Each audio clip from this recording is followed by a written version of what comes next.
Boa noite, pessoal. Boa noite aos espectadores aqui presentes. Boa noite ao pessoal que nos assiste pela internet. Nós estamos iniciando mais um seminário da Brasilidade e hoje o tema é Brasil e organismos multilaterais. Hoje nós temos a presença do ilustre Samuel Pinheiro Guimarães, nosso grande diplomata, secretário-geral da Secretaria de Relações Exteriores de 2003 a 2009, alto representante-geral do Mercosul 2011 a 2012, enfim, um grande pensador que dispensa qualquer elogios e comentários, isso aqui seriam pouco. E temos também a presença do nosso querido Williams Gonçalves, bacharel em História, mestre em Filosofia, doutor em Sociologia, professor da UERJ, professor da Universidade de Rosário. Nós estamos chegando já no 35º Seminário da Brasilidade, já cobrimos temas relacionados ao desenvolvimento econômico, identidade nacional, e agora estamos no grupo sobre política externa.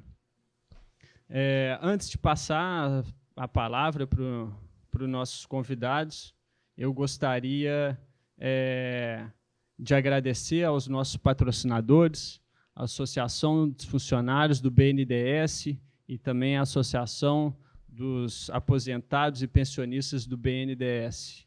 Gostaria de agradecer também o apoio do Canal 6 da NET, que tem estado presente, gravando os nossos seminários e mantendo os seminários na grade de horários do Canal 6. Primeiro, uma apresentação às quartas-feiras, às 10 horas da noite, uma reprise à sexta-feira, às 2h30, e uma segunda reprise às terça-feira, às 10 horas da manhã. Então, sem muito mais delongas, eu passo a palavra para o professor Williams Gonçalves, o qual eu deixo a liberdade aqui de expor seus comentários sobre o assunto nos próximos 30 minutos. Obrigado. Muito obrigado. Boa noite a todos. É um prazer muito grande estar de volta aqui aos seminários do Instituto da Brasilidade para debater temas de tão elevada importância. Quero cumprimentar o embaixador Samuel Pinheiro Guimarães, meu companheiro de mesa, que também irá se dedicar às reflexões sobre esse tema. Bom, a questão central aqui nossa hoje são os organismos multilaterais, não é? Em primeiro lugar, eu gostaria de situar historicamente esses organismos. Eu penso que isso é uma coisa importante, não é? Os organismos internacionais, multilaterais, eles constituem um fenômeno, vamos assim dizer, das relações internacionais no mundo capitalista, não é? Os organismos começam a se formar ao longo do século XIX e ganham um grande impulso, né, após a Primeira Guerra Mundial. Com a Primeira Guerra Mundial, ao fim da Primeira Guerra Mundial, uma das propostas do presidente Woodrow Wilson dos Estados Unidos foi a criação da Sociedade das Nações, e ao redor da Sociedade das Nações, ou no organograma da Sociedade das Nações, foram sendo criados diferentes organismos, como a Organização Internacional do Trabalho, né? E organização dedicada aos refugiados da guerra. Mas vamos dizer que é uma coisa interessante, porque quando se fala sobre a Sociedade das Nações, sempre se a considera uma instituição fracassada, não é?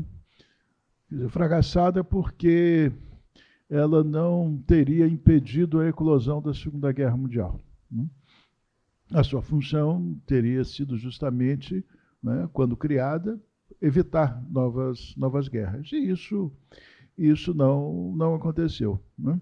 Por isso se considera que a instituição fracassou. Mas, quer dizer,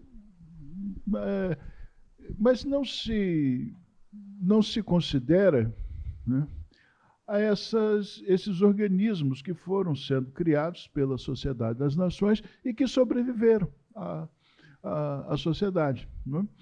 Quando os três grandes, quando Stalin, Churchill e Roosevelt se encontram em Dumbarton Oaks para discutir o que fazer, né, a respeito da Sociedade das Nações, ficou decidido que ela seria encerrada, né, formalmente extinta, e criada uma nova organização, né, uma nova instituição, que foi a Organização das Nações Unidas. Mas a Organização das Nações Unidas encampou, né, todo o patrimônio institucional da Sociedade das Nações, né, Tribunal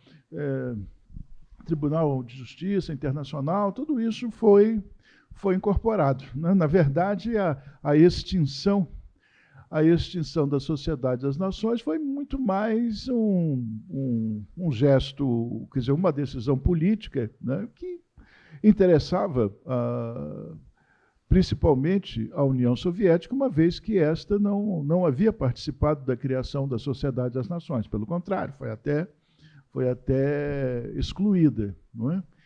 De modo que os soviéticos não queriam integrar a Sociedade das Nações com esse passado. Então foi criada a Organização das Nações Unidas, mas a Organização das Nações Unidas encampou, né, todo o patrimônio institucional já acumulado, né, da Sociedade das Nações. E após a Segunda Guerra, aí sim, nós temos uma multiplicação dos organismos internacionais, né? Porque, vamos dizer, mudam as relações internacionais, muda a estrutura do sistema internacional de poder, né? O multilateralismo que havia existido, né, ele é substituído por uma nova estrutura, uma estrutura bipolar, como todos sabem, mas por outro, e também no plano econômico, né, assistiu-se à ascensão dos Estados Unidos, ou a avassaladora, né, predominância norte-americana, né? E foi essa predominância norte-americana que levou os Estados Unidos, ainda no período de guerra, antes da guerra terminar, em 1944, né, levou os Estados Unidos a convocar a Conferência de Bretton Woods, né, onde então se discutiu, vamos dizer, a nova ordem econômica internacional. Ali em Bretton Woods, em 1944, antes da guerra terminar, repito, né, foi decidido, então, que seria criados o Fundo Monetário Internacional, o Banco Mundial, né, quer dizer, revigorariam o padrão ouro, dessa vez, né, ancorado no dólar, não mais na libra esterlina, né. E também se discutiu a criação de uma Organização Internacional do Comércio, uma vez que essa era considerada, quer dizer, os problemas comerciais eram problemas muito, muito sérios, né? Porque quando eclode a crise econômica em 1929, quando a crise da Bolsa, né, que dá partida à crise econômica, chamada crise de 29, mas que ela decorre ao longo da década de 30, né, a tendência geral foi de os responsáveis pelas economias, né, dos diferentes países, dos diferentes estados, tomarem mais ou menos as mesmas decisões, né, que foi o de depreciar a moeda para que os produtos exportados ganhassem competitividade e, ao mesmo tempo, elevar as tarifas protecionistas, para as tarifas alfandegárias, para proteger a produção nacional, né? Então, e também controlar a imigração, né? Então, tudo isso foi feito em toda parte, né? Em 1933, né? 1933, houve a Conferência Econômica de Londres, quando os responsáveis pelas economias decidiram se reunir e tentar encontrar uma solução conjunta para a crise, para evitar a guerra cambial.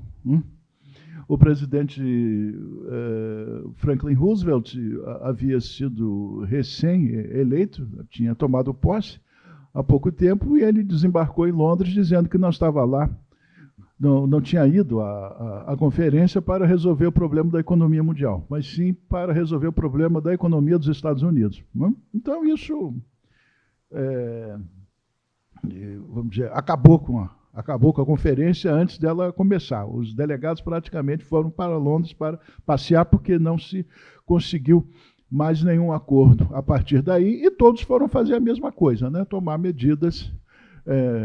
suas medidas para proteger a sua economia. De modo que, ao longo da década de 30 e de 40, as tarifas foram lá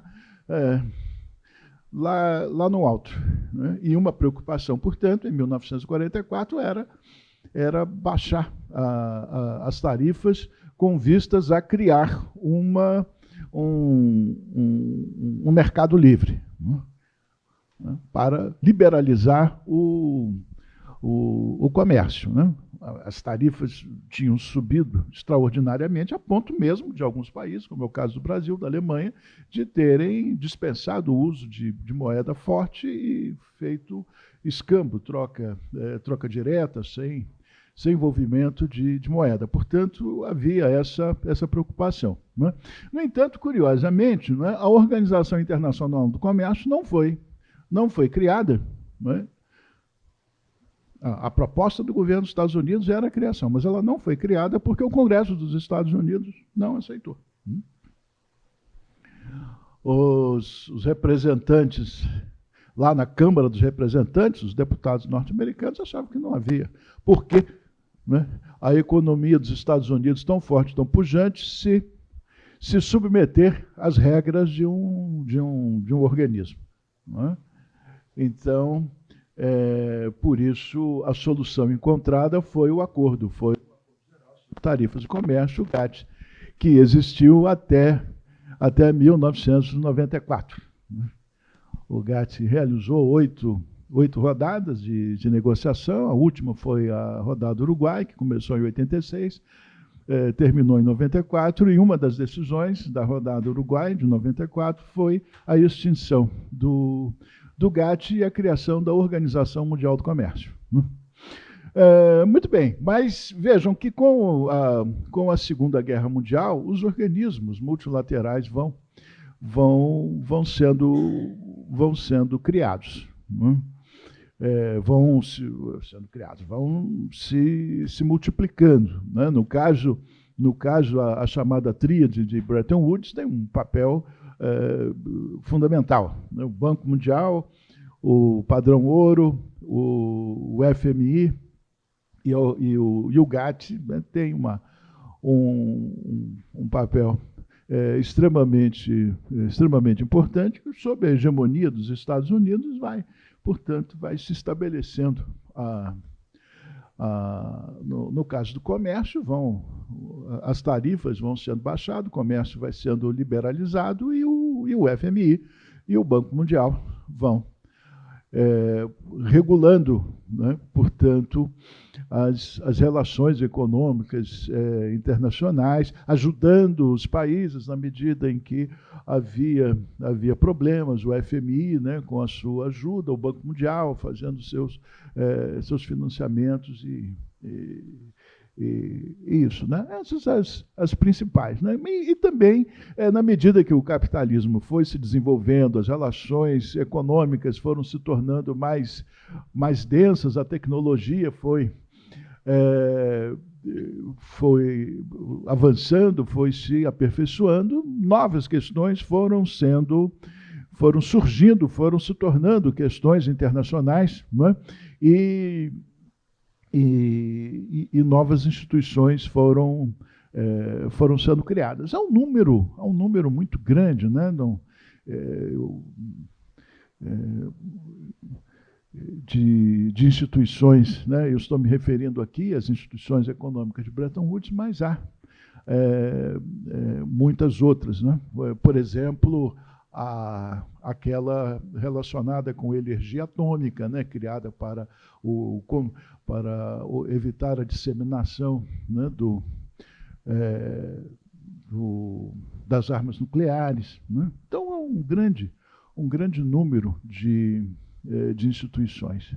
Mas, muito bem, então, veja, então isso foi o que aconteceu, né? Isso é um processo de criação de instituições, de organismos, né? Que foram se multiplicando ao longo do tempo, eu diria, numa velocidade cada vez maior, na medida em que a economia se torna cada vez mais interdependente, né?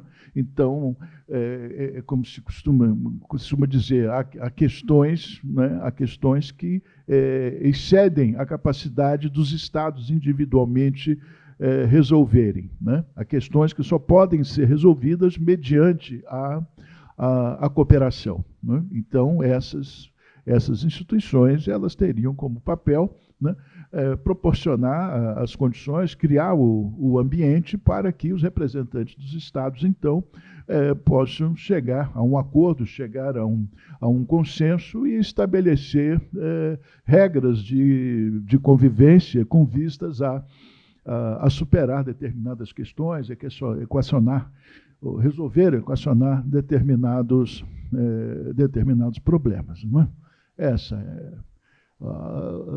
Os organismos internacionais têm essa função. Agora, os organismos não são entidades assim neutras, não é? Quer dizer, nós poderíamos perguntar assim, mas essas instituições, elas cumprem realmente esse papel de equacionar esses problemas, de resolver mediante a negociação, mediante o consenso? Né? Aí nós começamos a falar sobre a política internacional, né? Aí nós começamos a falar a respeito da luta política, passamos a falar a respeito dos projetos de hegemonia, passamos a falar sobre o controle de determinados temas, passamos a falar do anseio, né, de países como o Brasil, né, em promover o seu desenvolvimento e o que essas instituições podem fazer, né? Portanto, essas instituições não são, quer dizer, não são assim fóruns onde porque, teoricamente todos estão ali representados de uma maneira juridicamente igualitária, né? Mas as relações de poder estão presentes todo o tempo, né? De modo que, se nós perguntássemos assim, as instituições são boas ou ruins? elas podem ser boas como podem ser ruins. Isso depende muito de como se atua, depende muito de qual o projeto de cada país e de como se atua. Naturalmente que as grandes potências vão para essas instituições e elas têm muito mais condições de impor os seus interesses do que os estados mais fracos. Isso é uma obviedade, uma trivialidade fazer isso. Agora, por outro lado, também não se pode deixar de considerar, né, que nessas instituições os estados mais fracos têm a oportunidade, né, de formar coalizões, né, e fazer frente aos estados mais fortes, né? Mas isso também não é uma coisa fácil, né? Quer dizer, o embaixador Samuel tem condições, né, pela sua experiência diplomática, de fazer considerações mais profundas do que eu a respeito dessa questão, né? Porque vamos dizer que é muito mais fácil falar, né, sobre as possibilidades de coalizão do que fazer, né? Porque os países podem ser fracos, não é? E se juntando se tornar fortes. Mas o problema, não é conseguir uma posição comum, porque são fracos, mas são diferentes. E aí os interesses também são diferentes, não é? E, por outro lado, né, os estados mais fortes, né, eles têm uma capacidade, né, de retaliação, vamos assim dizer, ou de compensar eventuais perdas, muito maior do que os outros estados. Eu vou citar aqui um caso, não vou me aprofundar, não tenho conhecimento para isso, mas tem um caso que é assim exemplifica isso que eu estou dizendo muito bem, que é o contencioso do algodão, né? Os Estados Unidos violando todas as regras, porque também isso, né? Quer dizer, os estados fortes violam as regras, né? Podemos até abrir um parênteses que a gente fala em hegemonia, mas o que é a hegemonia na prática, né? A hegemonia na prática é aquele que dita as regras, não se submete às regras, né? É aquilo que o jurista, o cientista político Carl Schmitt fala do estado de exceção, né? O soberano, né? É aquele que faz as regras, mas não se submete a elas, né? Então, essa é a ideia. As regras são para os outros, a lei é para os outros, né? Então, no caso do algodão, os Estados Unidos, durante um bom tempo, né, violaram sistematicamente as regras da Organização Mundial do Comércio, subsidiando a produção de algodão nacional norte-americana. Com isso, prejudicou os produtores brasileiros, assim como outros produtores, principalmente os africanos, o que era um absurdo imenso, uma covardia, uma vez que subsidiava a produção, violando as regras internacionais e prejudicando países. Não era exatamente o caso do Brasil, mas era o caso de outros, que dependiam quase que unicamente do algodão. Mas muito bem. Então, o Brasil recorreu ao tribunal, ao painel da OMC, né, demonstrando, né, que os Estados Unidos estavam violando as regras. Aquele processo foi um processo longo, os norte-americanos recorreram, se defenderam, etc. e tal, até que chegou um momento que, né, foi dado ganho de causa ao Brasil, né? E aí criou-se um outro problema, né? O que fazer com o ganho de causa, né? O que fazer com o ganho de causa? Vai retaliar, né? Vale a pena, né? Vai elevar, quer dizer, como retaliar, né? Elevar as tarifas para compensar? Mas Se fizer isso, né, perde em outro campo. Então, eu sinceramente não sei como isso acabou sendo resolvido, né, mas a diplomacia brasileira ficou um bom tempo, vamos dizer, com a batata quente na mão, né? Quer dizer, ganhou o direito de retaliar, mas não sabia como fazer, né, porque aquela retaliação podia resultar num ganho imediato, mas também podia trazer mais problemas econômicos do que ganhos, né? Então, isso por isso a Organização Mundial do Comércio acabou, apesar de levar algum tempo, mas acabou se impondo, fazendo com que a regra fosse respeitada, né? Mas, mesmo quando o resultado foi positivo para aquele que recorreu ao tribunal, as relações de poder, né? O poder econômico muito superior, né, continuou a pesar, né? Continua a pesar nessa relação, né? Portanto, as organizações, elas são, do meu ponto de vista, elas são importantes, não é? E, vamos dizer, são irreversíveis, né? Porque se tentássemos aqui fazer um exercício de ficção, né, e dizer, vamos imaginar o mundo sem as organizações multilaterais. Como seria? É difícil, né? Como seria isso? As organizações, né, apesar desses problemas, elas, vamos dizer assim, elas se entranharam de tal modo nas relações internacionais, se tornaram tão importantes, que é impensável eliminá-las, né? Não teríamos um mundo melhor, né? Agora, elas, como eu estou procurando dizer, elas refletem essas relações de poder. Os estados mais fortes, os estados maiores, dispõem de muito mais recursos, né?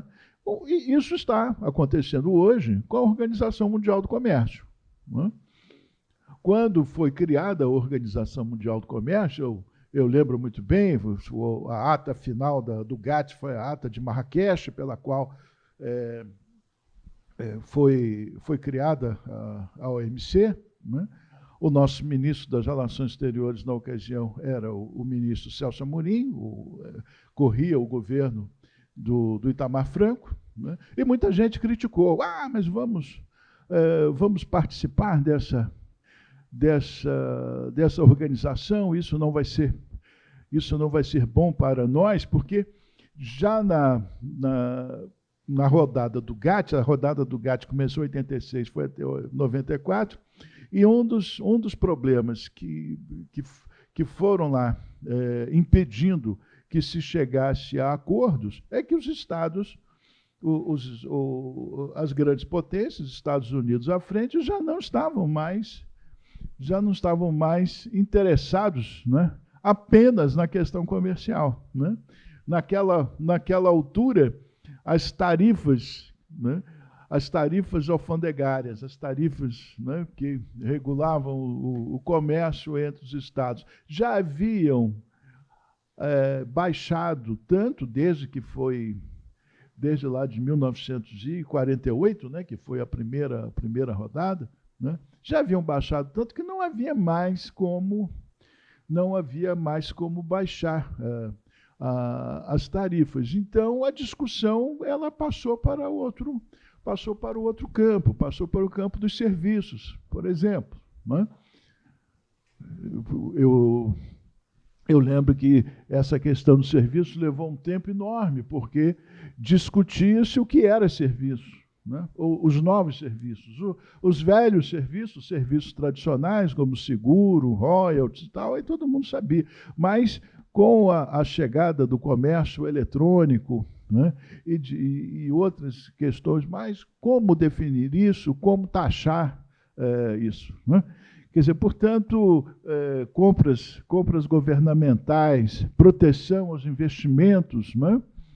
Tudo isso entrou sob o teto, né? Sob o telhado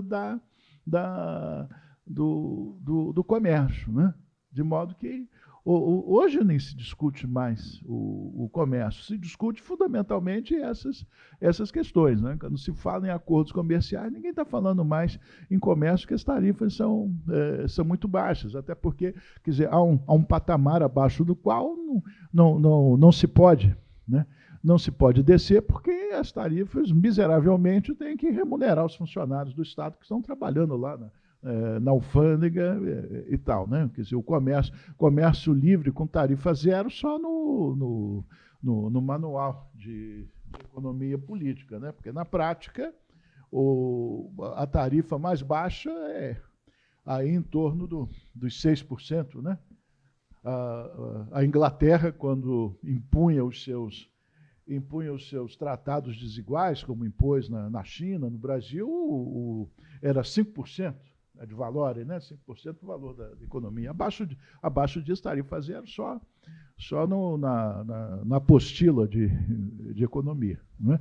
De modo que as tarifas estão muito baixas, e quando se fala hoje em comércio, está se falando de outra coisa, está se falando de proteção de investimento, de propriedade intelectual, né? E de compras governamentais. Isso aqui o que interessa. A razão pela qual, né, a rodada Doha de 2001, né, que foi uma rodada da Organização Mundial do Comércio, criada sob o impacto dos atos de terror nos Estados Unidos, lá, derrubada das Torres Gêmeas, né? Então, naquele momento, sob aquele impacto, chegou-se à conclusão de que era necessário democratizar um pouco a economia internacional, o comércio, porque o terror decorria, né, daquela situação. Então, a rodada de Doha teria a finalidade de criar regras que atendessem mais às necessidades dos estados mais fracos. Mas, à medida que o tempo foi passando e o impacto, né, foi sendo suavizado, o atentado foi sendo esquecido, né, a questão emperrou, né? Tanto que hoje não se fala mais nos acordos multilaterais, se fala nos acordos plurilaterais. Quer dizer, o que são os acordos plurilaterais? São acordos que alguns estados fazem, né, sob a cobertura da Organização Mundial do Comércio, né, vamos dizer, admitindo-se, né, aceitando-se a ideia de que, do ponto de vista multilateral, não há como avançar, né? Já se esgotou esse tipo de negociação. Portanto, está se fazendo acordos reunindo alguns estados, né? A ideia de um acordo válido para todos já não se consegue mais, então se reúne 10, 12, 15, 20 estados que ali, entre eles, né, fazem determinados acordos. Então, o plurilateral é esse. São muitos, mas não são todos, né? E com a chancela da Organização Mundial do Comércio.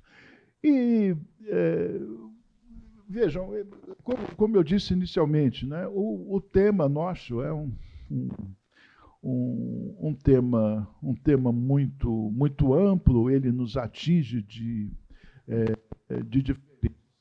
diferentes maneiras, mas a posição que eu quero deixar clara aqui é o seguinte: as instituições, elas são importantes, né? Mas elas não suprimem a diferença entre as grandes potências e os pequenos estados, né? Os estados mais fracos, né, para fazer valer os seus interesses, têm que, né, se desdobrar e agir politicamente, né, com vistas a se aproximar dos estados que têm interesses semelhantes para que juntos possam, então, firmar uma posição. Isso não é fácil, né? Isso depende de uma diplomacia bastante competente e bastante ágil, né?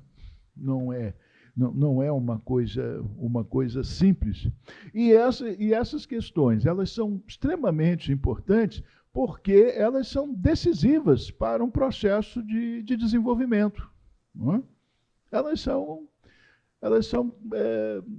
decisivas, né? Porque é por meio as instituições multilaterais, elas tanto podem, né, ser esse recurso para fortalecer os fracos, mas também é o mecanismo pelo qual os grandes bloqueiam a ascensão dos pequenos, não é? Essa é a questão. No caso do Brasil, isso é muito claro, não é? Porque, vejam, agora se comemora, né, o acordo Brasil-União Europeia. Não sei se isso vai ser ratificado, né? Mas não importa, não dá para saber. Mas se comemora isso, né? Quer dizer, por que se comemora? Porque os europeus teriam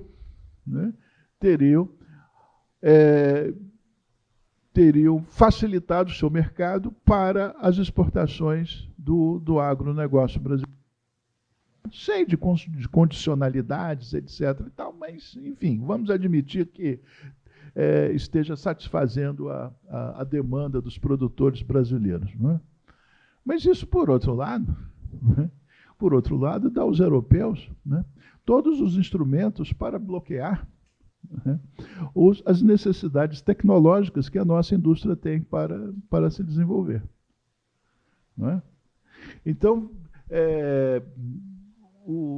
vejam que as organizações internacionais multilaterais, elas são extremamente importantes, né? Mas se não houver um projeto, aí eu concluo, se não tivermos um projeto de desenvolvimento, né, estabelecendo metas, estabelecendo objetivos, e se não tivermos uma diplomacia, né, competente, ágil, né, para transacionar os nossos interesses, essas instituições, que podem ser importantes positivamente, elas podem, se não houver isso, elas podem ser uma arma, né, para nos manter onde estamos ou mesmo nos fazer retroceder, né? Muito bem, meu tempo se esgotou, enfim. Muito obrigado. Muito obrigado.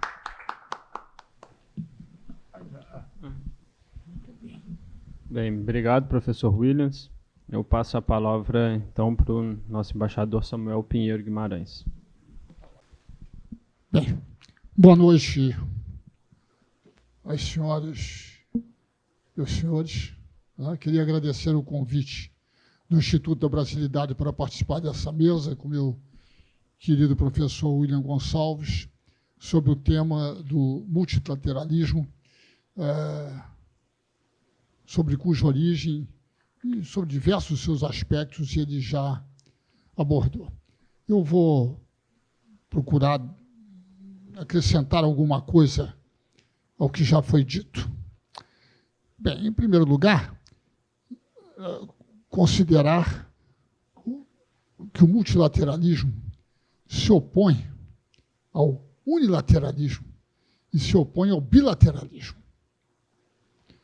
E as organizações multilaterais surgem de um esforço dos Estados Unidos, ao final, quer dizer, há organizações anteriores, a União Postal Universal, a OIT, até organizações regionais, como não era ainda o OEA, era o Escritório das Nações Americanas, e assim por diante.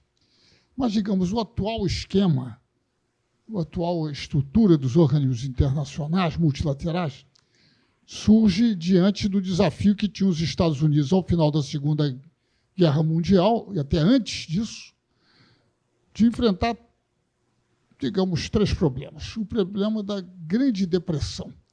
Na realidade, o nível de desemprego nos Estados Unidos atingiu 30% sem rede de proteção social, sem seguro social, sem nada. E esse desemprego só desaparece com a convocação para a Segunda Guerra Mundial. Ele permanece até o início das hostilidades, né? Quando, então, são convocados milhões de americanos, que é uma forma de emprego, né, que o Estado ofereceu a essas pessoas, né? Então, você tem um problema grave aí, que era da depressão econômica, que desestruturou todo o sistema econômico internacional. Muito bem. Depois, a questão de explicar como é que, num país altamente civilizado, que era a Alemanha, altamente civilizado, né?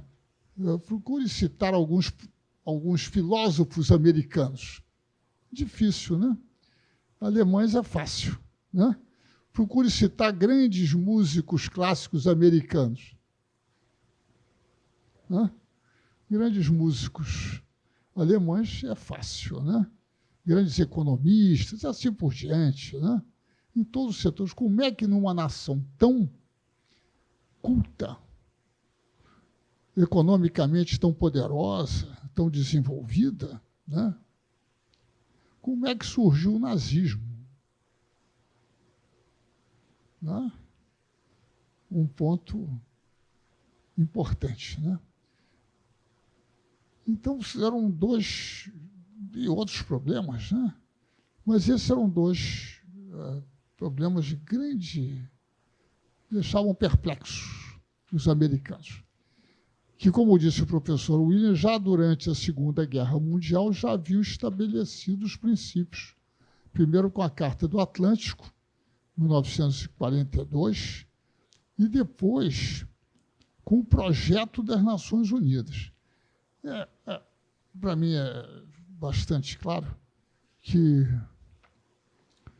não foi a comunidade internacional que criou as Nações Unidas, né?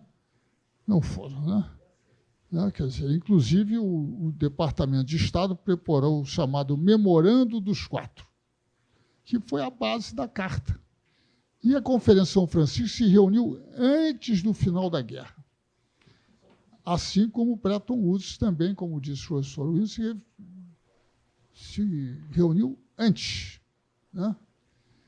Então, ao final da Segunda Guerra, os Estados Unidos tinham uma extraordinária hegemonia. Eram credores de todo mundo, né? Segundo, tinham tido um crescimento econômico extraordinário durante a guerra, 12% ao ano. Terceiro, morreram 400 mil americanos, que não é nada, comparando com 20 milhões de soviéticos, uns 3 ou 4 milhões de alemães, e assim por diante, né? Depois, tiveram um extraordinário desenvolvimento tecnológico, científico e tecnológico, né? Depois, tinha uma hegemonia militar extraordinária, tinham tropas em todos os países, todos, aliados ou inimigos. Não, estavam lá as tropas americanas e tal, né? E tinha uma hegemonia também ideológica, né? Que haviam vencido a visão nazista, né? Então, os países eram os países que existiam, né? Porque não havia país nem na África, nem na Ásia, praticamente. Havia a Libéria, né? Havia o Império Britânico e o Império Francês, que tinham saído da guerra muito abalados pelas derrotas que tinham sofrido na mão, no caso da Ásia, dos japoneses. Né? Dos japoneses. Né? E uma hegemonia política também. Eles escreveram a Constituição do Japão e escreveram a Constituição da Alemanha. Reorganizaram o sistema político dos principais países, porque o resto não eram países importantes. Né? Vou citar aqui alguns exemplos. Os países europeus que haviam sido vítimas do nazismo ficaram muito satisfeitos, né? Porque, diante da possibilidade e dos princípios da Carta das Nações Unidas, o princípio da igualdade soberana dos Estados, o princípio da não intervenção e da autodeterminação. Tinha lá uns outros princípiozinhos, cooperação e coisas. Mas para os estados menores, inclusive, isso era muito importante, porque gostou? Dar-lhes-ia, isso é puro bolsonarês, dar-lhes-ia, né? Uma certa garantia, né? Uma certa garantia de não sofrer intervenções. Para a União Soviética, que estava sob o risco de um avanço preconizado por Churchill, o avanço contra o regime bolchevique. Havia essa ideia do Churchill de ir lá e acabar com aquela coisa lá. Então, para a União Soviética, todo o esquema do Conselho de Segurança, do poder de veto, era muito interessante. Muito interessante. Eram 51 estados. Uma grande parte era latino-americanos. Tudo pobre, agrícola, sem nenhum poder militar, nem político, nem coisa nenhuma. Os europeus todos devastados pela guerra, né? Vocês estavam ali, devedores até a alma, né? Então, você tem em Bretton Woods uma coisa extraordinária, quer dizer, o maior economista do século, Keynes, é derrotado, sua proposta é derrotada por um funcionário americano. Porque era nova correlação de forças, né, como disse o professor, né? Nova correlação de forças. Então, os Estados Unidos organizam um sistema político internacional com base num sistema oligárquico democrático, porque o Conselho de Segurança é um regime oligárquico, óbvio, são 5 estados que monopolizam o uso da força. E, além de monopolizarem o uso da força, podem determinar sanções para qualquer estado, e os outros todos têm que obedecer. Tem que obedecer. Não, o Brasil, por exemplo, tem que obedecer as decisões do Conselho de Segurança, mesmo sem ter delas participado. Menos os países que são membros permanentes. Por quê? Porque, na hora de fazer a agenda do Conselho, os temas que lhes interessam não são incluídos. Por exemplo, a Guerra do Vietnã nunca foi discutida no Conselho. Guerra da Argélia, para citar exemplos, nunca foi discutida. Né? E assim por diante. Né? Porque eles vetavam a discussão. Suez, e assim por diante. Todos não lhes interessava, vetavam a inclusão na agenda do Conselho, que se reúne permanentemente. Assembleia Geral, onde todo mundo fala e tal, fazendo discurso, e o Brasil, na Assembleia Geral, faz o primeiro discurso. Que beleza! Que coisa extraordinária! Que coisa extraordinária! Obviamente, os discursos que são ouvidos são o discurso dos Estados Unidos, da Rússia, da China, né? O Brasil faz um discurso. Né? Muito bem. Então, organizaram um sistema político internacional. Depois organizaram, como disse o professor Luiz, um sistema econômico, novo sistema econômico internacional, com a paridade entre ouro e dólar. Né?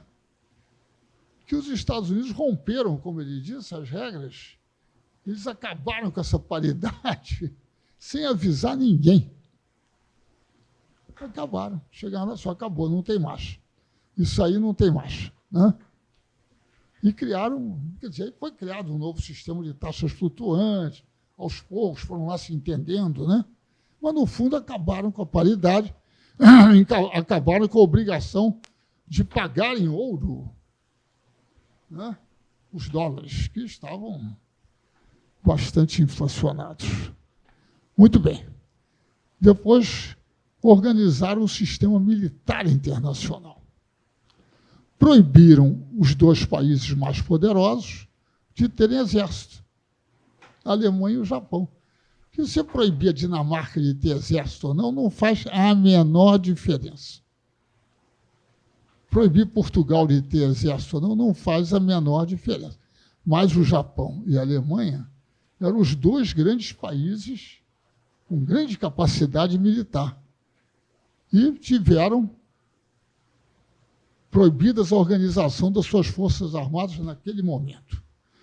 E, naquele momento, a hegemonia dos Estados Unidos também era refletida pelo monopólio nuclear e pela disposição de jogar a bomba. Ah, meu caro, mostraram para o mundo que, olha, não só temos aqui a arma definitiva, achavam na época, como nós também jogamos. E tem mais, jogamos 2 vezes. Né? Vocês verem que não estamos lidando com pouca coisa. Né? Então, vão lá, organizam aquele negócio todo. Né?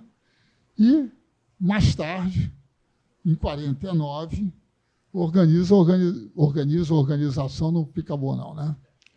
Cria a organização do Tratado do Atlântico Norte, que justifica a presença das tropas americanas na Europa.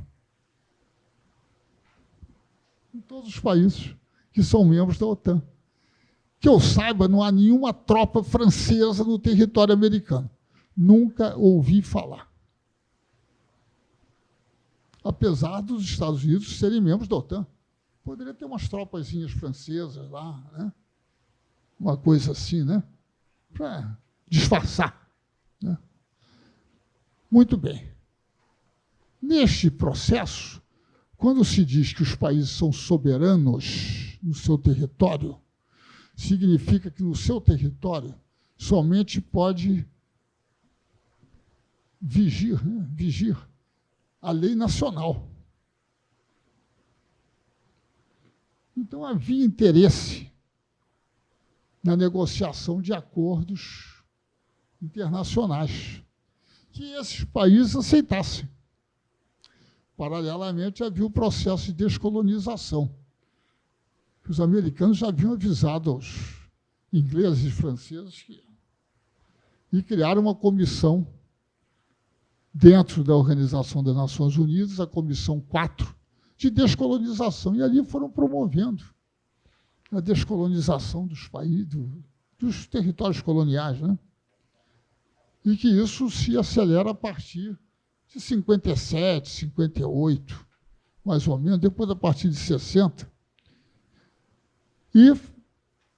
Mas aí surge esse problema, quer dizer, como é que você faz para criar normas internacionais que sejam internalizadas nos países?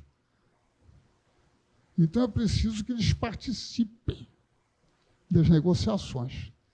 Não porque tem importância maior, mas que permite que as normas sejam gerais, o que é de grande interesse para as grandes companhias multinacionais. Grande interesse ter normas uniformes nos países. Né? E, naturalmente, normas que sejam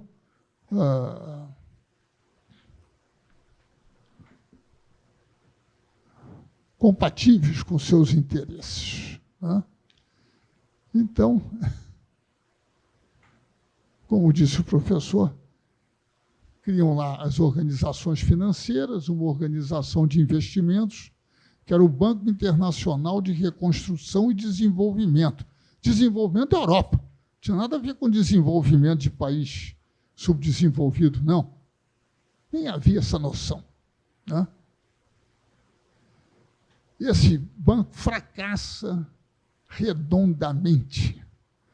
O general Marshall vai à Europa, vê que a situação política é extremamente grave, com a influência dos partidos comunistas, dos movimentos de esquerda, socialistas, o diabo, que tinham se distinguido na luta contra o nazismo, né? Enquanto que as elites haviam cooperado com o nazismo, cooperado alegremente. Há fotografias. Tinha aquele príncipe inglês, como é que era o nome? Eduardo, né? Oitavo. Indo lá na Alemanha e tudo, grande alegria. Creio que Ford recebeu a mais alta condecoração alemã. Há um livro recente interessante sobre isso, cooperação dos empresários alemães com o nazismo. Mas havia grande entusiasmo nos Estados Unidos com o nazismo. Muito entusiasmo interessante, tudo, né? Muito bem. Então, o George Marshall vai, John Marshall, grande prestígio, vai à Europa, faz visitas e diz, olha, assim não vai dar, né? Assim não vai dar. Então, cria-se o chamado Plano Marshall, que é um plano de doações e de juros baixíssimos, e que é por onde penetraram as mega empresas multinacionais americanas. Porque cada vez que eles pediam, e onde surge a OCDE, tão querida, né? Nossa, né? A nossa candidatura, que beleza, que coisa linda, né? Que coisa linda.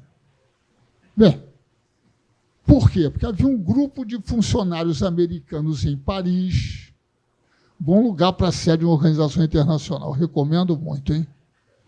Recomendo muito Paris, Roma, Londres, é muito recomendável, né? E esse grupo de funcionários examinava os pedidos dos Estados europeus, pedidos para participar no Plano Marshall, e aprovavam. E os Estados tinham que depositar moeda nacional. Essa moeda nacional dava acesso às mega empresas multinacionais americanas depois a investir nesses países. Porque antes, naturalmente, as grandes empresas alemãs eram todas empresas alemãs, né? Aliás, durante a guerra, algumas empresas americanas colaboraram durante muito tempo. Muito tempo. Pois é. Entendeu? Então, uma coisa, enfim, cabulosa, digamos assim. Quer dizer, uma questão, uma estrutura delicada, né? Quer dizer, os Estados Unidos queriam trazer todos os estados para dentro da Organização das Nações Unidas, então prometiam essas coisas, não intervenção, autodeterminação e tudo, né? Davam lá a Assembleia Geral, um lugar para eles falarem, para aprovar resoluções que não têm nenhum valor vinculante jurídico, né? Tem um valor, falam de uma coisa chamada opinião pública mundial. Que a opinião pública mundial vai pressionar os países, imagina, né? Muito bem. Queriam ter a União Soviética dentro do sistema. E a União Soviética também queria entrar, porque sabia que era uma certa garantia, né? Queriam ter os estados imperiais, a França e a Grã-Bretanha, dentro do sistema, até para destruí-los. Né? Muito bem. E queriam ter mecanismos de criação de normas que fossem aceitas por todos. Aí vem o multilateralismo, né? Você tem as agências da ONU, Aí tem a FAO, tem a OIT, que é anterior, mas que foi assimilada, né? Tem a Organização Mundial de Saúde, a organização, as tradicionais, né? Aquelas mais antigas, né? Meteorológica Mundial, Aviação Civil, aquela Marítima Internacional, são várias, né? O que elas fazem? Coletam dados, fazem estudos, depois propõem a negociação de acordos, onde, naturalmente, as Ilhas Marshall, por exemplo, foi o voto decisivo na eleição da Organização Mundial da Propriedade Industrial. Os Estados Unidos pagaram a contribuição em atraso, pagaram a passagem do delegado das Ilhas Marshall, o cara chegou lá e votou. E aí ganhou o candidato lá, patrocinado pelos Estados Unidos. Né? Né? Então, diante do multilateralismo, que nos é favorável, porque permite a formação de coalizões de Estados menores, né? Para enfrentar os interesses das grandes potências, principalmente os interesses do Império Americano. O resto é tudo província. Tudo província. Não tem. O quê? Exceto a Rússia e a China.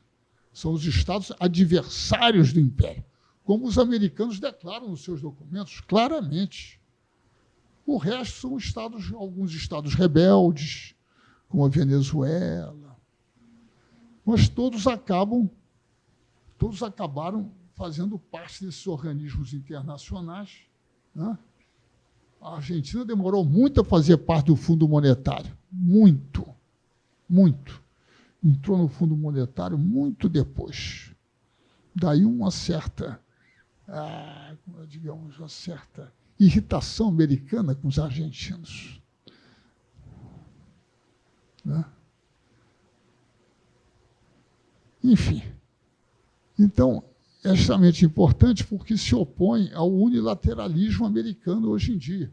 Quer dizer, é unilateral, chega e impõe sanções, sem aprovação do Conselho de Segurança, todo mundo acha ótimo. Olha aí que bom, sanções aí contra a Venezuela. Tudo ilegal. Mas os Estados Unidos se julgam ter uma coisa que eles chamam de excepcionalismo. Eles têm o direito, por serem uma nação excepcional, né? E por ser o líder do mundo ocidental, e que é quem garante, né? Garante essa turma aí, né? A tomar decisões desse tipo. E o esquema também deles, bilateral. Então, vai negociar com um país diante da força americana, que é muito maior do que a força chinesa, russa, tanto do ponto de vista militar como econômico. É muito maior. Né? O PIB americano é muito maior do que o chinês.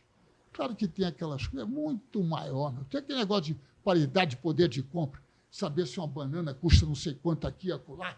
Isso não tem a menor importância. Né? O fato é este. Claro que os chineses, com muita prudência, trabalham nesse jogo. Muito cuidado para não cutucar a onça com a vara curta, como dizem. Né? Então, para nós, por outro lado,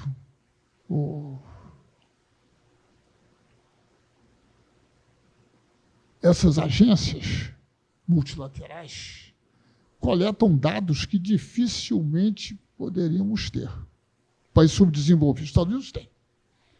Dados sobre, vamos supor, sobre agricultura a nível mundial. O Departamento de Agricultura americano faz lá suas estimativas. Os países subdesenvolvidos não têm condições de fazer, porque isso exige uma organização muito grande. Então, coletam esses dados, publicam, uniformizam esses dados de forma comparativa, que também é extremamente útil para nós, né? Para até ter noção do que está acontecendo. Né? E para nós, naturalmente não é natural, porque hoje em dia nós vivemos uma situação totalmente diferente, né? Nós vivemos uma situação,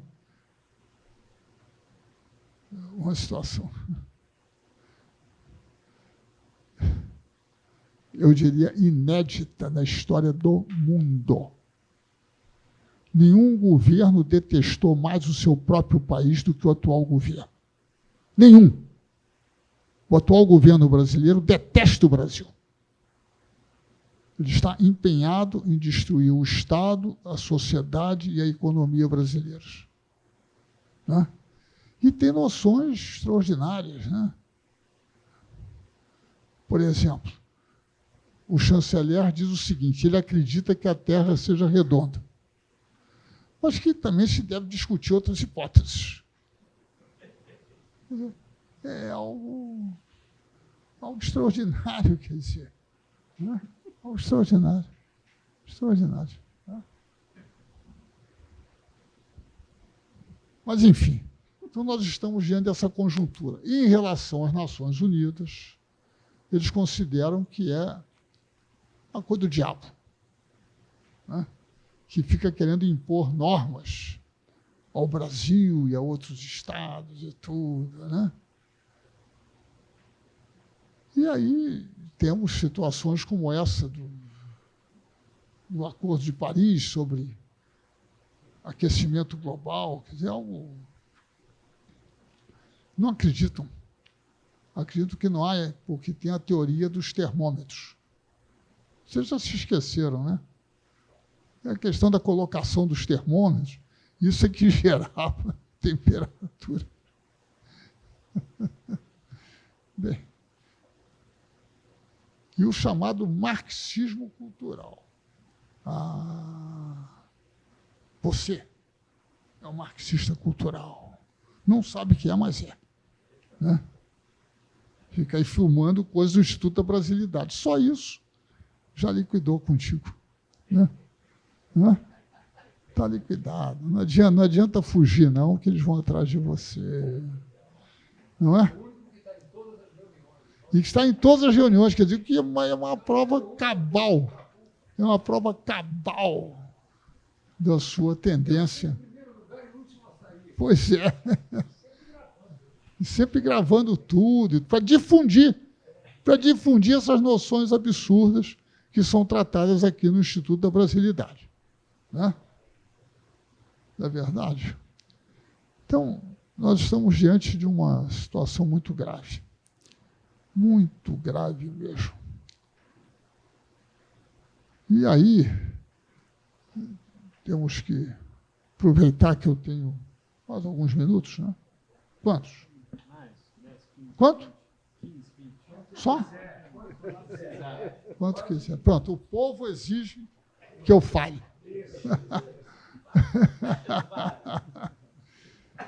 Nós estamos aqui diante de algo extraordinário, mas que é uma visão do mundo, né? A visão do mundo do economista Paulo Guedes, né, é a seguinte, em resumo: a empresa privada pode resolver todos os problemas da sociedade brasileira. Todos. Só não resolveu até agora, por quê? Porque o Estado atrapalhou. Ora, como o Estado atrapalhou, vamos destruir o Estado. O que faz o governo? Coloca em cada entidade um indivíduo que é inimigo. Então, por exemplo, o ministro do Meio Ambiente é inimigo da legislação ambiental e se empenha em destruí-la. O ministro da Educação é inimigo da legislação de educacional. Então, se empenha em destruí-la. Né? E assim, por o da saúde é a mesma coisa, a grande maioria. Né? O que você quer? Falar no microfone? Tá bom, eu vou falar no microfone. Muito bem, então, o que ocorre? O que ocorre é que há um processo de destruição do Estado brasileiro, através da privatização, a preço de banana, e da desregulamentação substituída pela autorregulamentação. Que beleza, hein? A autorregulamentação. Então, as universidades vão se autorregulamentar. Não vai dar muito certo, né? Claro, vai dar certo, como a Vale do Rio Doce. Gerou apenas o desastre de Mariana e de Brumadinho. Porque não fazia manutenção, não fazia coisa nenhuma, né? Então, a ideia é essa, privatizar e desregulamentar. E diminuir, e uma outra coisa que eles chamam, que é uma maluquice absoluta, que se chama mais Brasil e menos Brasília, que é delegar aos estados e municípios a competência para legislar, para criar normas. De alcance, naturalmente, será municipal ou estadual, porque São Paulo não vai criar normas para Minas Gerais. Então, é um processo de desagregação do Estado Nacional. Também. Também. Quando você vê os dados relativos aos estados não têm quadros técnicos capazes de fazer planos de saneamento, de saúde, de educação, não tem. A maior parte dos municípios não tem. Claro que o estado maior, como São Paulo, tem, né? Mas os outros não têm. Então, o grande cimento nacional é o Estado Central. É o Estado Central. Né?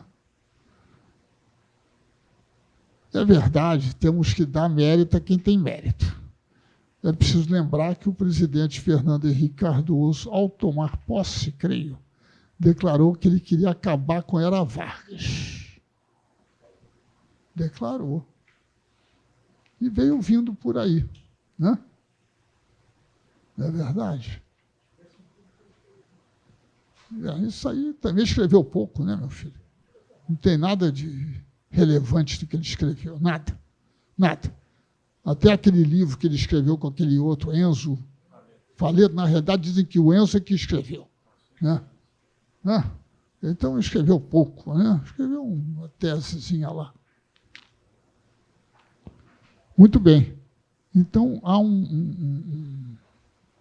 uma reação permanente, né, contra a ideia de um Estado no Brasil, de um Estado moderno no Brasil. Então, eles vão destruindo aos poucos. Né? Uma outra premissa também deles é o seguinte, é que o capital estrangeiro é melhor que o capital nacional. Nisso, o ministro Sérgio Moro, a gente. Não sei se já repararam que sempre que há uma crise na área dele, ele vai aos Estados Unidos. Sempre que há uma crise, ele vai aos Estados Unidos, né?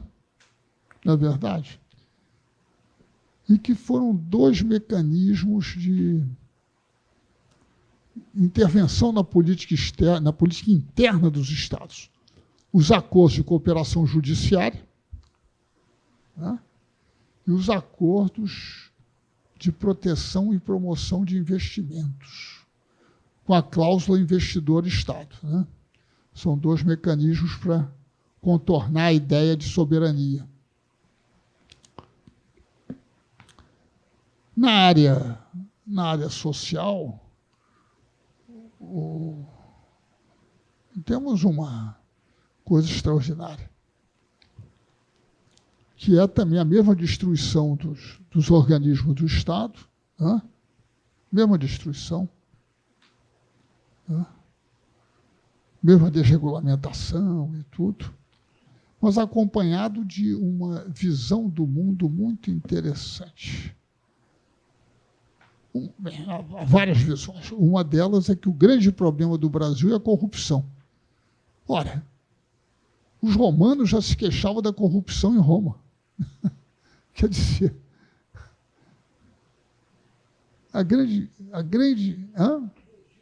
no Egito. Pois é. Né? Quer dizer, coisas extraordinárias. Então, é como se a corrupção, como se o Brasil fosse uma sociedade corrupta. E como é que você resolve isso?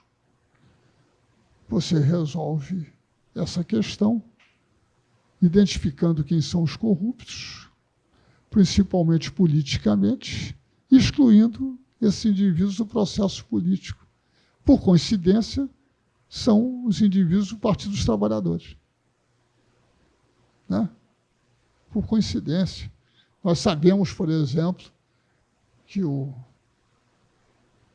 presidente Lula, né, depois de favorecer as empresas em negócios de milhões e milhões de dólares e reais, recebeu a reforma no sítio, como disse não sei se foi Eduardo Paz que disse, mas essa porcaria desse sítio aí em Atibaia, pô, não foi? Quem? Ele tinha um sítio em Maricá. É. Não, a gravação ele falando essa porcaria de sítio, você está perdendo tempo com um sítio em Maricá. Muito bem. Então, né? Então, um indivíduo, o Sérgio Moro, que vira ministro do governo seguinte, e que o próprio presidente diz que deve a ele tudo, né? Condena a pessoa sem prova nenhuma, sem coisa nenhuma. E um tribunal federal, tribunal não, 3 pessoas, que tribunal, pô? 3 pessoas. Faz o julgamento de segunda instância e pronto, tira o sujeito da competição, caçam o indivíduo. Foi cassação, né? Cassação. Esse que era o objetivo. Como, aliás, aquele primeiro PowerPoint, lembra do PowerPoint? Aquele PowerPoint daquele... Dallagnol, não, aquele outro. Dallagnol. Dallagnol,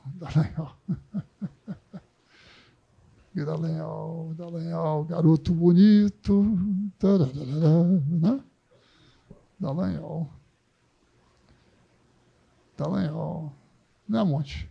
Dallagnol.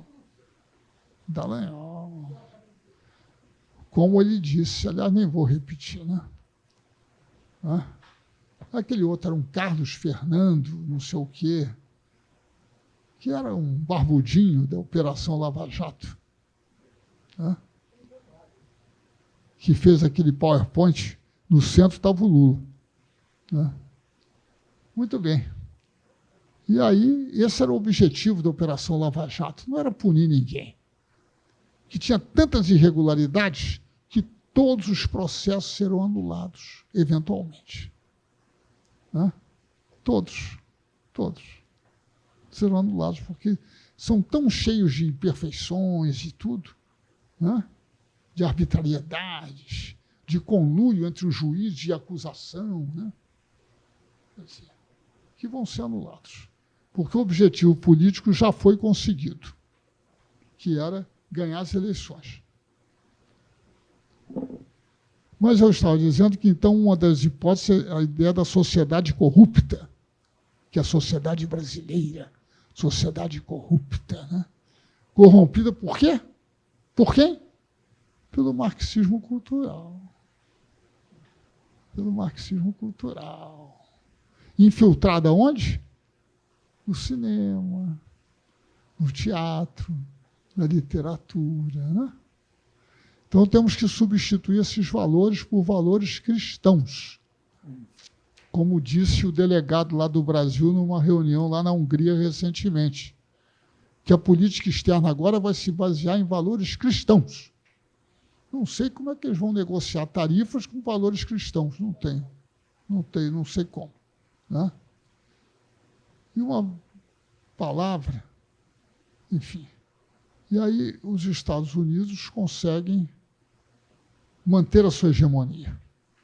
E essa política do Trump é igual à política do Bush, dos neoconservadores.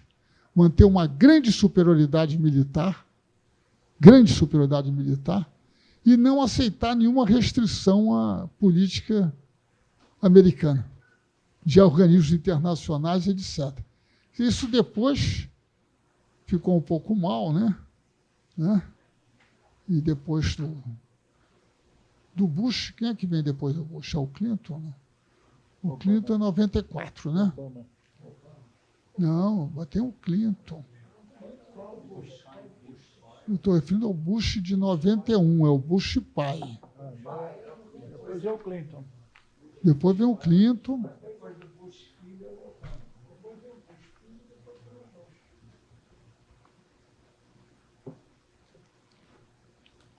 Enfim, então nós temos o episódio das torres gêmeas, né? Que criou grande emoção nos Estados Unidos por causa da vulnerabilidade, né? Por causa da vulnerabilidade, demonstração de vulnerabilidade, né? E depois o episódio da crise de 2007, 2008, né? E aí, mais tarde, depois do Obama, vem o Donald Trump, né? E o Trump é a ressurreição desses antigos conceitos dos neoconservadores, né? Não aceitar nenhuma limitação à ação americana de organismos internacionais, né? Não aceitar acordo de Paris, nada disso, não tem limitação nenhuma, e manter grande superioridade militar. Só que tem que agora. Temos a China, como você tinha mencionado, Dark, né? Temos a China, né? E a China é uma potência extraordinária, porém agora crescendo só 6%, que é pouco para a economia chinesa, para o que eles necessitam para, né? Para emparelhar, né? É pouco. Teriam que crescer a mais, 8% no mínimo, né? Mas, enfim, voltando aqui ao nosso Brasil, então nós temos isso. Nós temos, de um lado, o ministro da Economia, que é um homem radical, né? Radical a favor da empresa e contra o trabalho. Ele acredita que quanto menor o custo do trabalho, mais as empresas vão investir. O que não é propriamente uma verdade. Você precisa ter consumidores, né? Sem consumidores, com, sei lá, 13 milhões de desempregados, não sei quanto, são uns 30 milhões de pessoas em situação dificílima, né? Mas ele acredita nisso. E, ao mesmo tempo, nós temos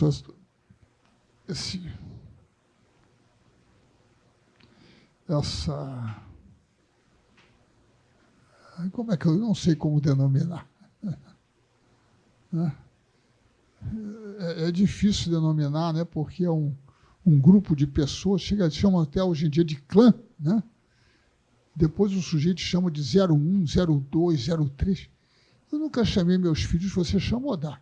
O 01, 02, 03. Ninguém faz isso.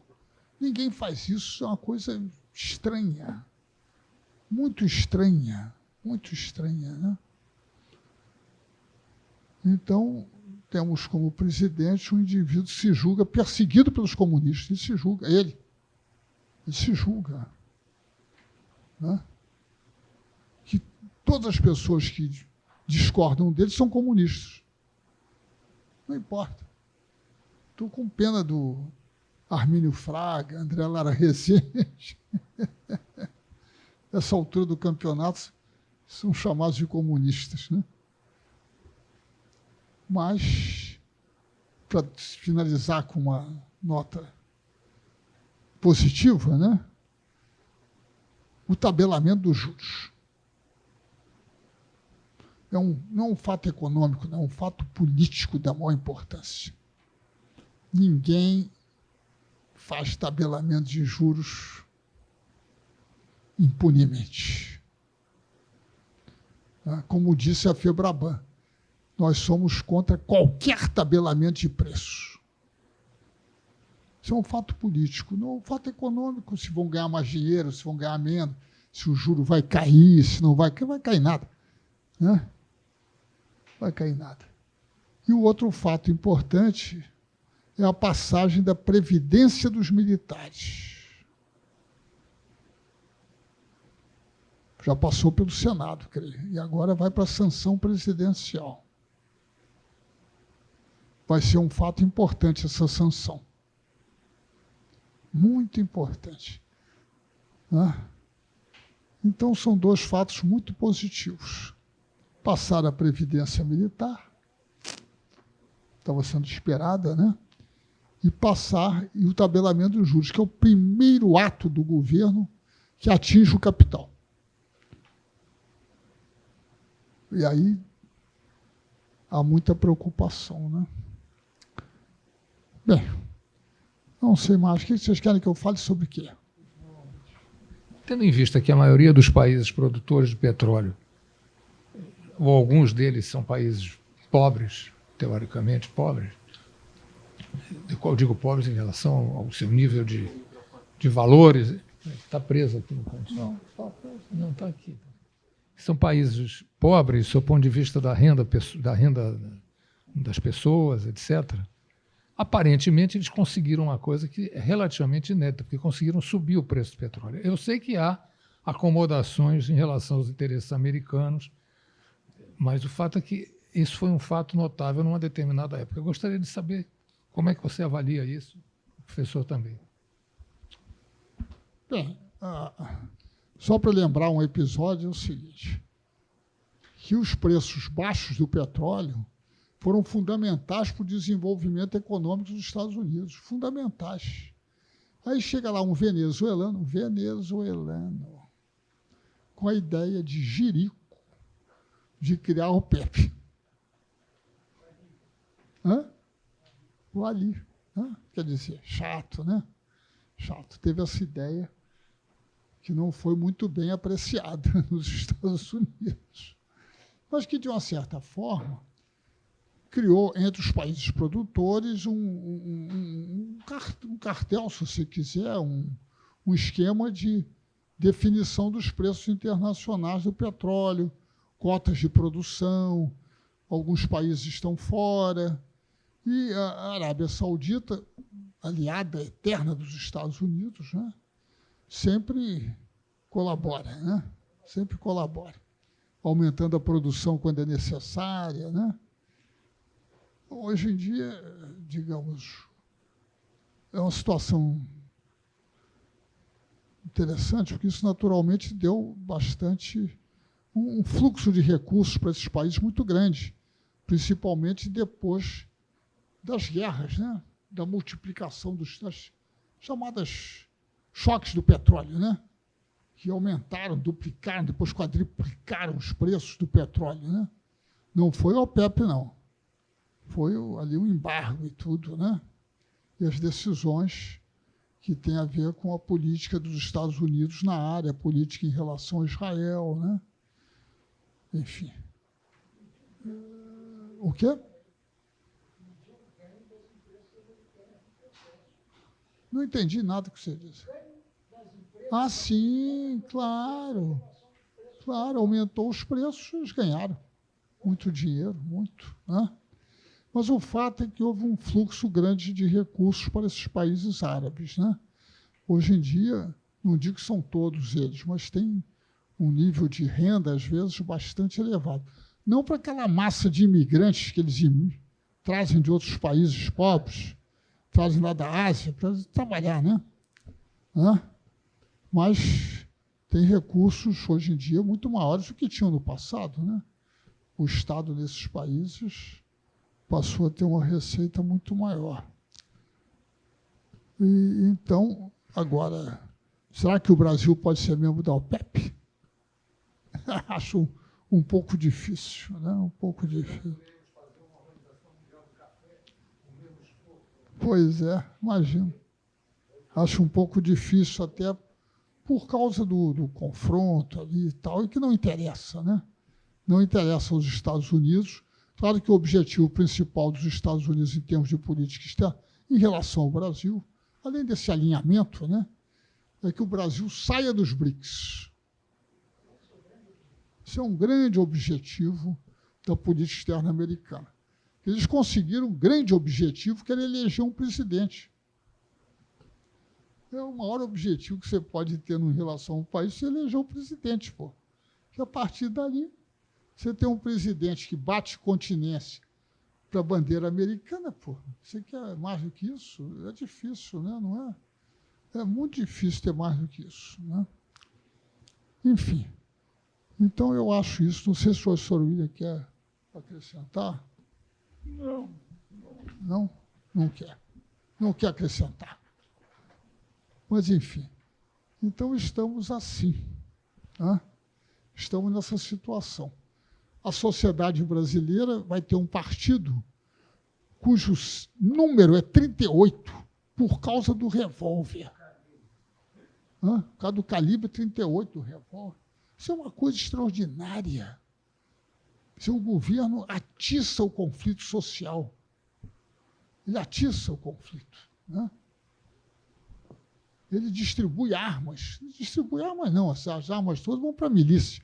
Você imagina se algum operário... Você já comprou seu rifle de repetição? 2, né? Um para você, outro para sua mulher. Pronto. Fica todo mundo lá armado. Vocês não percam a oportunidade de comprar armas, viu? Não percam a oportunidade. Se me permite, eu concordo inteiramente que nós vivemos uma situação absolutamente inédita, extraordinária. Né? Eu acho... eu não lembro de tudo que eu já li, de tudo que eu já estudei na vida, não lembro de um país sem política externa. Pois é. Nós não temos política externa. Né? Vamos lembrar de uma coisa, né? Uma coisa são relações exteriores, outra coisa é política externa. Relações, temos os embaixadores, estão lá e tal, fazendo o seu serviço. Agora, política externa implica na fixação de objetivos, né? De metas, o que nós queremos, né? Quem são os nossos aliados, quem não são. Né? Então, nós não temos política, não temos política externa. É uma coisa impressionante. O país das dimensões do Brasil, né, com o peso do Brasil, simplesmente não tem uma política externa, não há nenhuma lógica, não há nenhuma racionalidade. Né? O último ato nessa área é uma coisa assim, uma aberração, né? Que foi a recente nomeação do nosso embaixador em Israel. Né?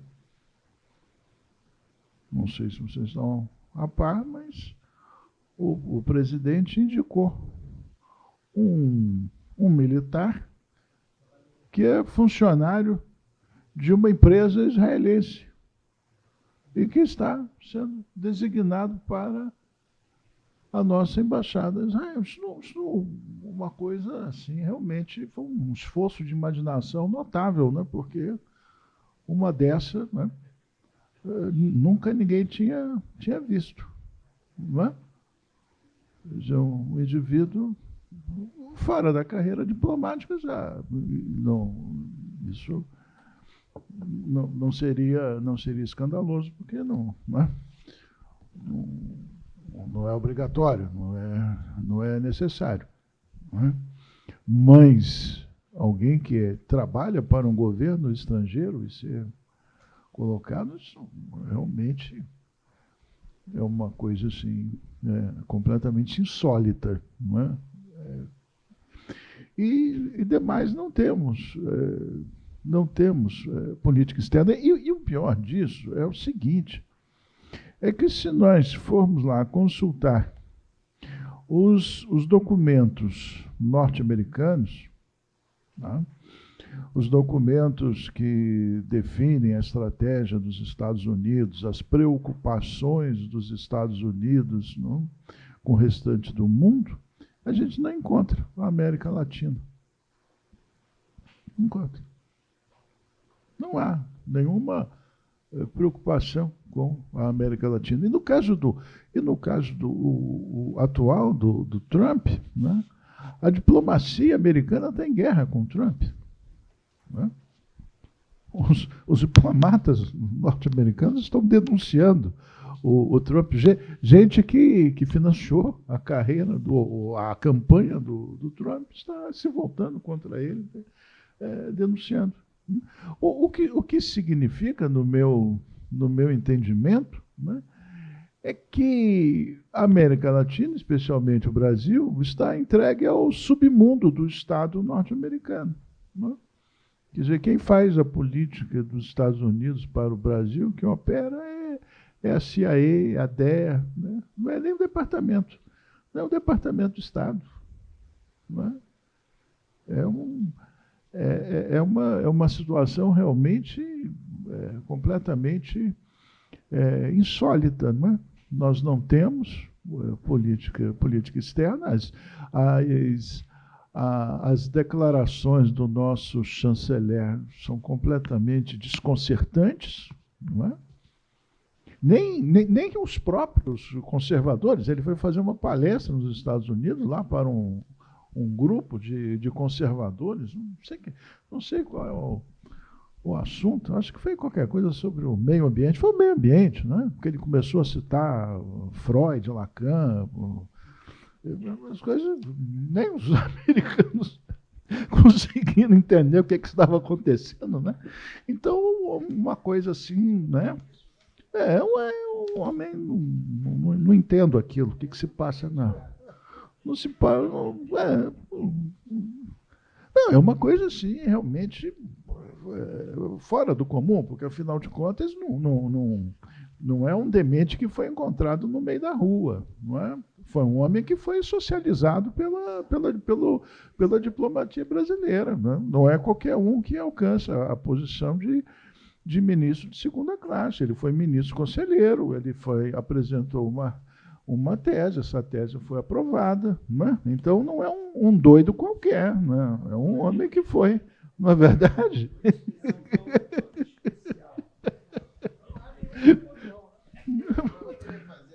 Esse avanço dos conservadores no mundo, eleitoralmente, tem... esse avanço dos conservadores no mundo atualmente, qual a explicação? Que isso aí é uma coisa muito recente, a gente vê na América Latina, na Europa, em tudo. Daí é uma dúvida minha, que é se há alguma explicação, né? Olha, tem quer dizer, uma explicação que dê conta de tudo, eu não sei se ela existe, mas há elementos que são muito importantes para nós considerarmos isso. Né? Uma coisa, o nosso Donald Trump tem razão, né? Que é a globalização. Principalmente no que se refere à Europa. Não é? Porque a globalização é a globalização do grande capital. E onde a globalização vai, não é? O que interessa é o lucro do grande capital. Vejam o que aconteceu na Grécia, por exemplo. Ou a Grécia, né, ingressa lá na União Europeia. Aí o que faz? Né? As multinacionais tiram seus investimentos na Grécia. E os gregos ficam lá desempregados e têm que emigrar. Né? Porque a lógica do capital não é ir oferecer trabalho, é buscar lucro.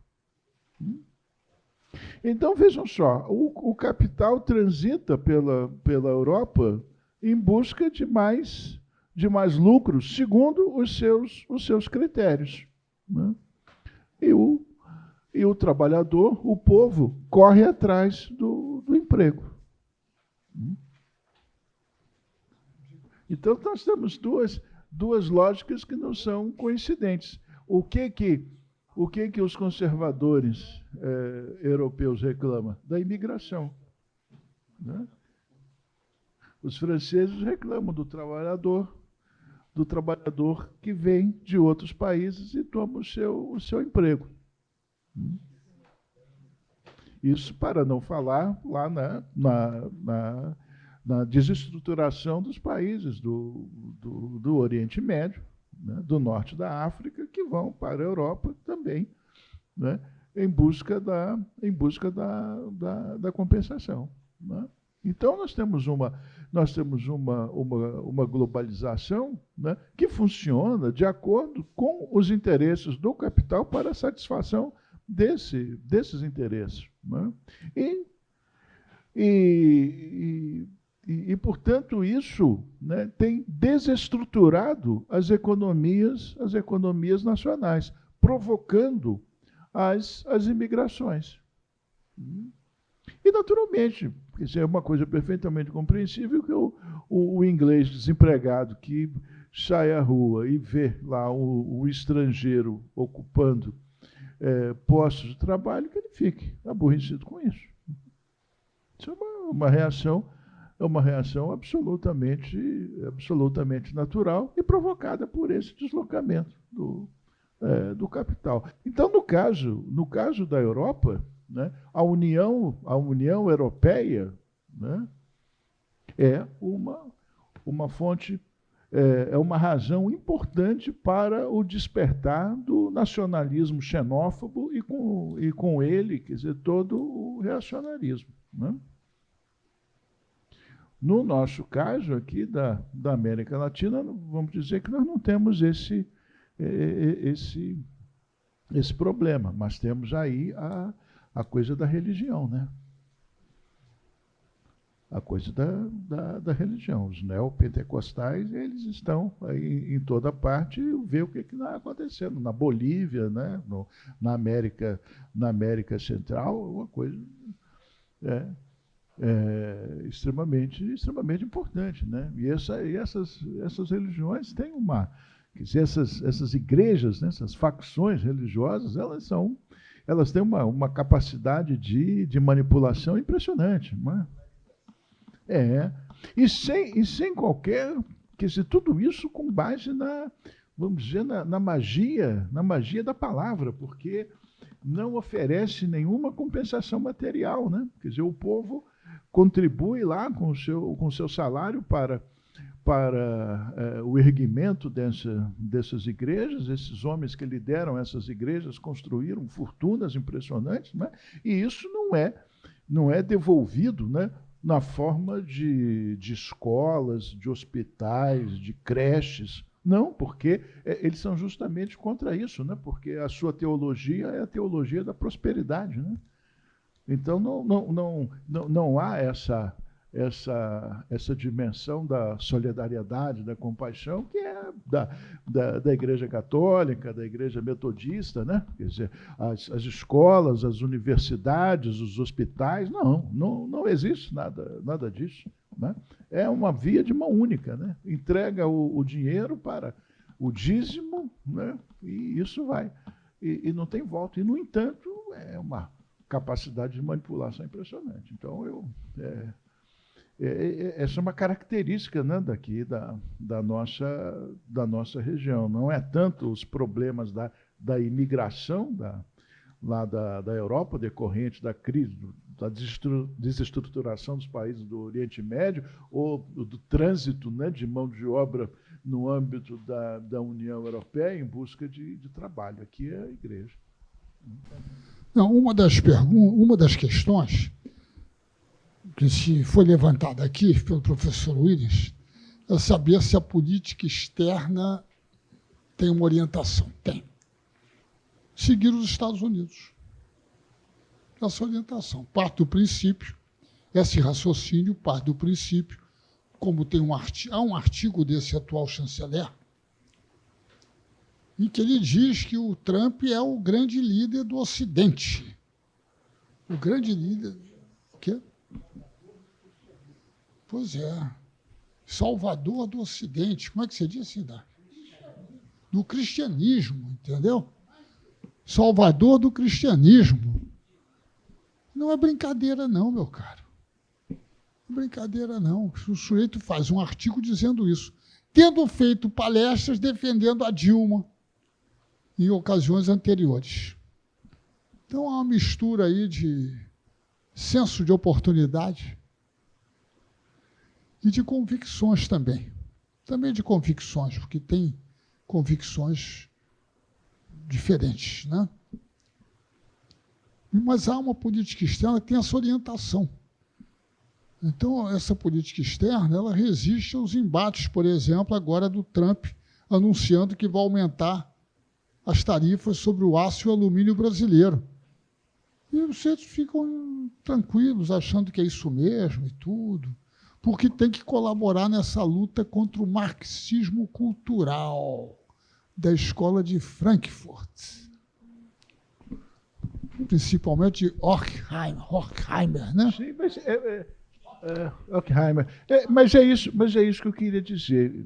Mas isso não é uma política do Departamento de Estado. Isso é uma coisa do Steve Bannon, tá entendendo? É o submundo do Estado. Submundo por submundo nós também temos, pô. Peraí. Não vamos depreciar o nosso submundo aqui, né? Peraí, né? O que eu estou querendo dizer é que houve uma substituição da política.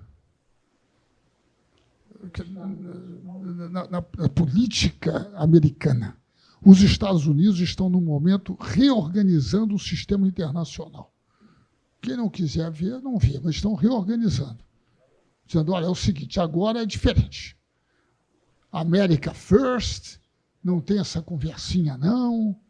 Nós vamos reorganizar esse sistema porque ele não está funcionando para nós. A Organização Mundial do Comércio não funciona para nós. Hã? Beijam a China, né? Pois é. Então, esse sistema não está funcionando para nós, então vamos reorganizá-lo. E estão ali procurando fazer isso, né? Naturalmente, há sempre reações e tudo, mas o objetivo é reorganizar. Porque aquele sistema de solidariedade, magnanimidade já acabou. Acabou. Hã? Não, não se fala mais nisso. Não havia, mas havia retórica. Havia retórica, né? E hoje em dia não há mais a retórica. Agora, é claro, America First, e quando os Estados Unidos acham conveniente, intervém. E está acabado. Né? Então, eu acho que aqui no Brasil, na atual gestão, existe essa orientação básica. Seguir os Estados Unidos, porque, eventualmente, isso vai redundar em benefícios para o Brasil do ponto de vista econômico. Não tem nada a ver uma coisa com outra. Nada. Né? Momentos de grande hilariedade. Por exemplo, a designação do filho do presidente para embaixador em Washington, em que ele, o título era ter feito intercâmbio. Fez intercâmbio nos Estados Unidos. E fritou hambúrguer. E descobriu-se que naquele local não tinha hambúrguer. Era frango que vendia. Só frango. E aí, porque visitou uns países na Europa. Quer dizer, uma coisa... Isso são os títulos para o sujeito ser embaixador. E amigo do filho do Trump, imagina. Imagina se o filho do Trump vai falar com um indivíduo do terceiro mundo, né? Não fala, não tem essa conversa, não. Não é? Mas desistiu. Né? Isso tudo é a linguagem neopentecostal. Talvez, tem uma mistura aí, é uma confusão mental. Não é neopentecostal, é confusão mental. Total. Né? Que as coisas mais absurdas. Né? O outro ponto que eu ia comentar, já me esqueci. Então, se eu já me esqueci, que era? Quê? Não, o petróleo eu já comentei. Não era questão da... Não, acho que o professor Willis deu uma bela resposta sobre a questão da imigração. Quer dizer, que aqui no Brasil,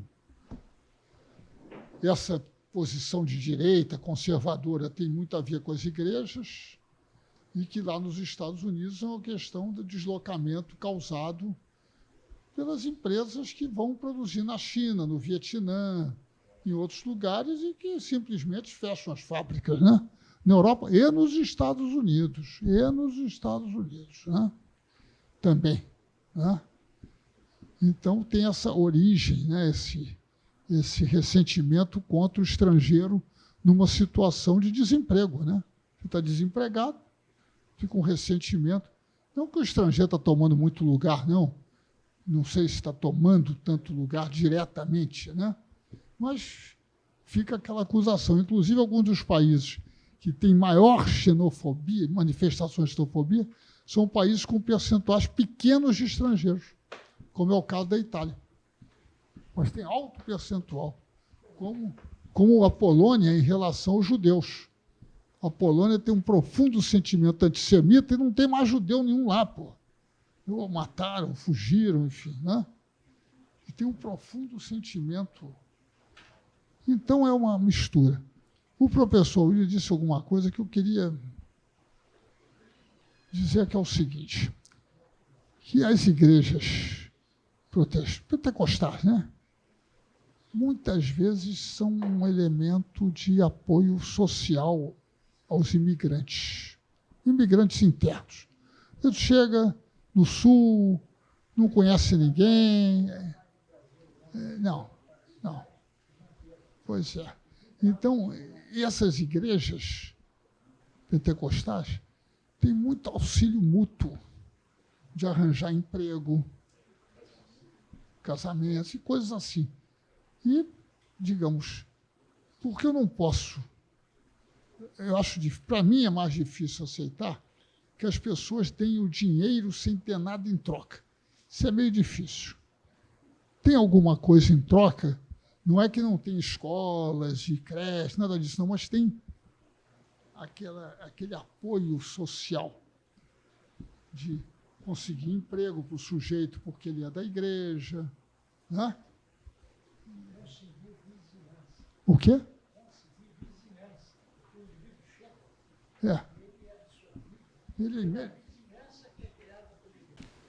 Então, ele se sente mais apoiado, até por falta do Estado, né? Acho eu, não tenho certeza, não. Mas tem que há um certo aspecto desse tipo, né? Inclusive, há principalmente o interesse dos empresários, né? Porque há um circuito, né, de evangélico compra em evangélico. Né? Pois é.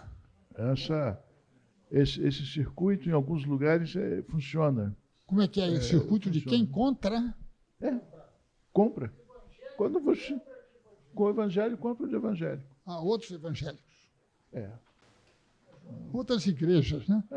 Isso é um mundo que a gente... Agora, na Datafolha, teve uma pesquisa interessante sobre as pessoas que apoiam o Bolsonaro, a política do Bolsonaro e tudo. E lá, na pesquisa, diz que só 39% dos pentecostais apoiam o Bolsonaro. Ora, significa que 61% não apoiam. É uma coisa... Está lá na folha de... Não? Não, eu estou dizendo... Não, eu estou querendo dizer que é, para mim, surpreendente esse dado, se ele for verdadeiro. Essas pesquisas são muito limitadas, né? Mas, por isso que eu estou dizendo, entende? Então, eu estou dizendo que há. Está entendendo? E outro dado da pesquisa interessante é que somente 46% dos negros apoiam, consideram o governo bom e ótimo. que é um percentual muito elevado, porque ele se dedica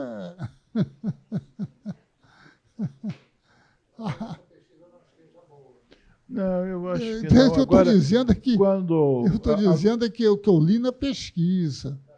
não, mas agora com essa chacina lá de Paraisópolis, né? Lá a Folha de São Paulo, os jornais de São Paulo publicaram que em Paraisópolis tanto ganharam Bolsonaro como Dória. A maioria dos votos daquela Bolsonaro e Dória ganharam em Paraisópolis. Mas olha, eu só queria fazer esses dois comentários. Bem, dado o avançar da hora, então vou fazer um encerramento. Nós tivemos a exposição de, parece, 2 leituras realistas a respeito das organizações internacionais e me parece que uma